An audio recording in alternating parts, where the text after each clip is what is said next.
Welcome back again, board game friends. This is a slightly different video. No keyboard content in this one.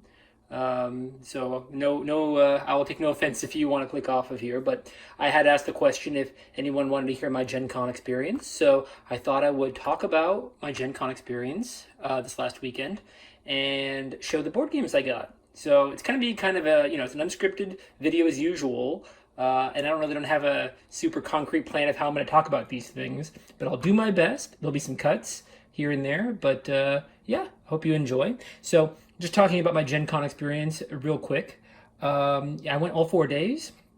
Just generally walked around the vendor floor for the board games most of the time with my friends, and we had a blast just seeing all the board games. And it was amazing because I think I'd been there one time before, and usually on Sunday it's not that busy, but man, it was super packed there. So, really popular year to go apparently. But yeah, we saw a lot of great games, played them when we got back to the house, and it just had a lot of fun overall. So if you haven't been to Gen Con, I highly recommend it. So that's my quick experience.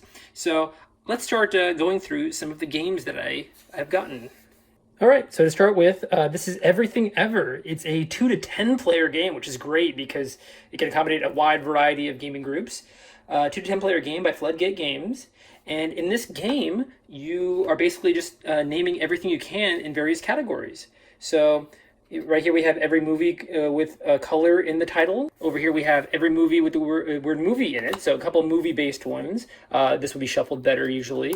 But, in any case, you have 2 categories out. Everybody has a hand of 3 cards, usually. And you're just going around saying an item with the name of one of these 2 categories on it. So, we just go around, we say different names of these categories. I can't think of any right now for either of these, but if you can't think of a word to go in here, if you can't think of a word to go in one of these categories, you can play a card from your hand and name an item from this category. So I can say Bill Gates instead of that previous one. But if you don't have a card in your hand that and you can't name something from here, you take this as a penalty. So this will become a penalty, and then you replace it with a card from this deck. And then when the deck runs out, whoever has the least amount of penalties wins. So I played this one time with my friends so far, and we seem to really enjoy it. I think I need a couple more plays to really tell, but it seems like a really easy party game for, anyone who doesn't really play board games to pick up. So I highly recommend giving this a try. It wasn't very expensive. I forget the price offhand, but yeah, I remember I got this included for a little bit extra whenever I got the next game I'll talk about. So yeah, really fun game. Enjoyed it. Pretty simple rule-wise. So yeah, that's Everything Ever. All right, the next game I'd like to talk about is Kites by Floodgate Games.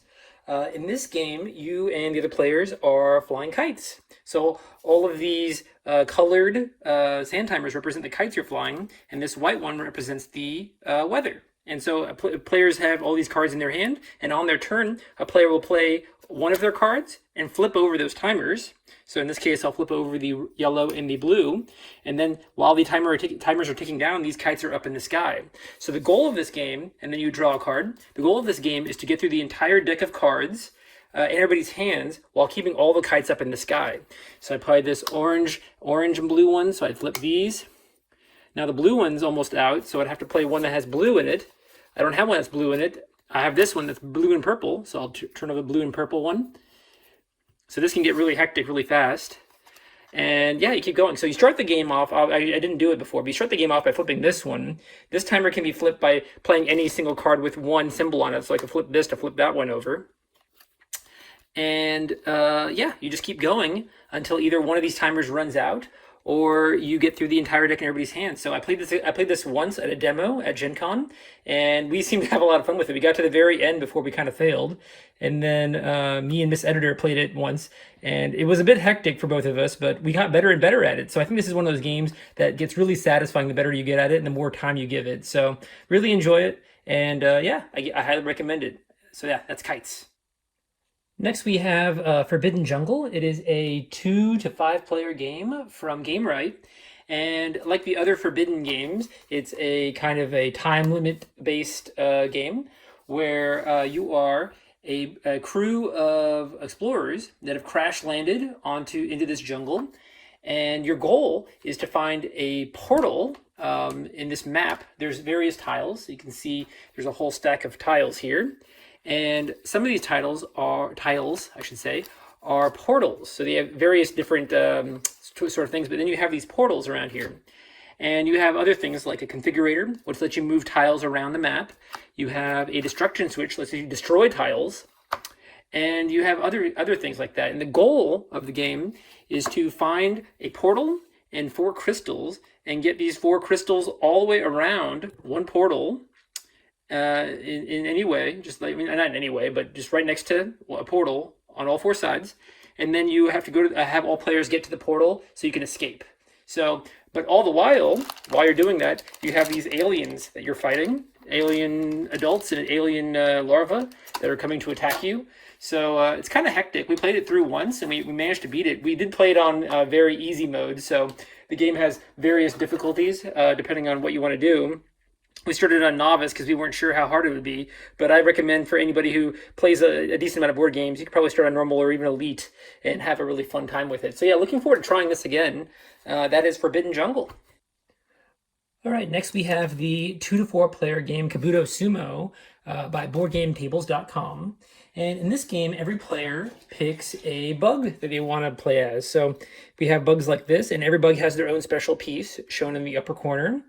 And these bugs have special powers. And the goal here is to push your opponent's bug piece, like these 2 pieces right here, out of the ring. And so every player is given an inventory of pieces. And on your turn, you take a piece using this platform that's included, and you angle it any which way you like so that it sits flat. And using a finger, you push it onto the platform just until this piece gets onto the platform. You can't flick it, and you can't like throw it or anything. You just push it in a straight line, and any pieces that fall off go into your inventory. And of course, the goal is to, like I said, to knock off your opponent's piece. And depending on what your character is, you might have different powers.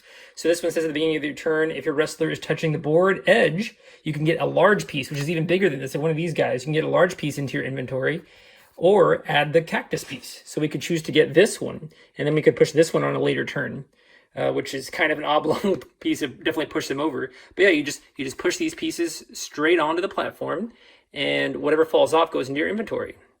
So like that, I pushed it on there. I can't keep going, but then the next player who goes potentially could push from that far side over here and get these pieces. So yeah, you go back and forth until someone wins. They have, yeah, like I said, 2 to 4 players. 4-player is a co-op game, 2v2 teams. And yeah, I played it a couple times. I had a great time with it. I think it's a good one. And they actually had a couple expansions at Gencon. I don't think they had the most recent expansion, but I picked up this base game right here, and I picked up Total Mayhem and Insect All-Stars, which include more wrestlers and more special pieces and everything like that, which is really exciting. So yeah, looking forward to playing more of this game. It's a little bit to set up, but once you do, it's well worth it. I mean, who wouldn't want to play with this piece? Look at that crazy thing. You can just knock anything off you want. All right, the next game I want to talk about is the 2-player game Jungle Ball by Orto Games. In this game, you get a team of 4 of these animals, and each one has their own special dodgeball power. It is, yeah, like I said, a dodgeball game. So on your turn, you can activate one of your characters on your team, and you can move them around as long as it doesn't go out of the bounds of these kind of boundary tokens. You can set that up as wide as you'd like. And you can move him around. You can have him hide behind terrain, or you can have him run up. And if he touches this, then you get a dodgeball into your inventory. And then once he's done moving, you can flick your dodgeball onto your opponent's team. So you have to keep your hand behind the front of the front edge of the card that you're throwing from. So I'm going to try to do this sideways, but you throw from here. I can't pass that edge. So you throw it, and then wherever it lands is where, you know, it's resolved. So since it landed outside of any characters, it goes to my opponent's side of the opponent's inventory at this point now. But say if it did land on a character, say it landed on this character right here. If it landed on that character would take 1 damage, and they have 4 HP. So 4 damage, and they'd be knocked out. Alternatively, if it flipped over, this is a crit, so it'd be 2 damage on that character. So there's a lot that can happen, and there's 21 characters in this game, and there's like a drafting system, so you get a different team every time. So it's really interesting, and I think they have plans to release more characters in the future. So really looking forward to seeing the future of this game, and it's a nice, quick 2-player game that has kind of a low requirement to start playing. You can just set it up, choose your characters, and just play a game of dodgeball real quick. So really fun, highly recommended. Next game we have is Dorfromantik, a 1 to 6 player game by Pegasus Spiele. And just like the video game, you will be setting up these various tiles in the game. So every turn, a player will turn over a tile, and they have these various environments on them. And when you start the game, you'll start off with these special mission tokens. So say, for example, I pick up this one right here, right? It has a house on it. So the house means that I turn over a house mission token, and now I need to find a way to connect this so that there are 6 house regions connected together. So flipping over tiles here, I have another house region. I could connect these together. It ends the houses though. There's no extension here. There's another edge here that can continue the houses, but I'm kind of closing myself off. So it's kind of, you have to kind of evaluate. So here I have, I connect it. I have 2 tiles that are houses together. But then I also have 2 more edges that I add to it. So, you have to find the right tiles. You have to know when to add tiles to your current missions, right? And what I love about this game is, so it comes with a very nice score pad. So here's the score pad from our last game. We only got 75 points. We're not very good yet. We've only had 2 games so far. But what's great is that once you have your score, you can take it over to this kind of achievement sheet, and you can mark off your progress. So we got 75 points and 50 points in the first 2 games. So we only mark off one of these circles. So we mark these off, and we got to open box number 1, because this game comes with 5 boxes of things you can unlock. So you play this game, it takes about 20-30 minutes to play through one game. You get your final score, and you unlock something potentially, or you make progress on that map. So really cool. We've had a lot of fun with it so far, and we look forward to playing this again. That is Dorfromantik. And the last game that I purchased, the last big game that I purchased here is called Freelancers. It's a 3 to 7 player game by Plaid Hat Games. And in this game, you are choosing between one of these animal races. It's kind of an RPG. So you pick an animal race. They have 7 of them. It's a 7-player game. So yeah, they have like this cool, I don't know, elk kind of person, and this aquan dog, and this bug guy. But yeah, you can pick one of these races, and then you pick a class.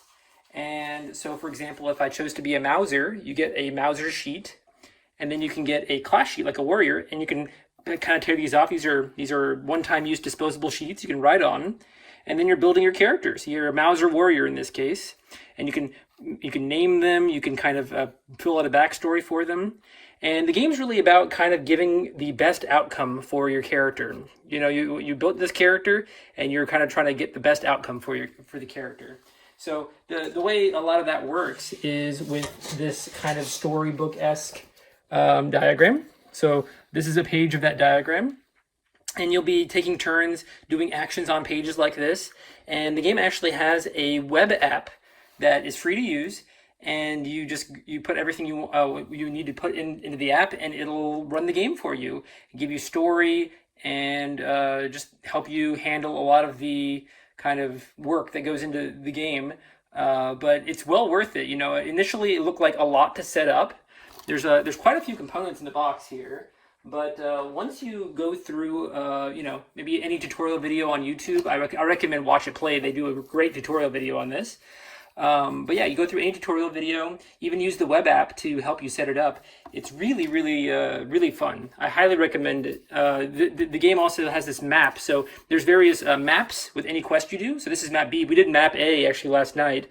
And yeah, there's so many different scenarios that you can play through. It feels like an endless game, and you can print these off, I think, for free on their website. So you have a lot of opportunity to get some good use out of this game. So yeah, that's Freelancers.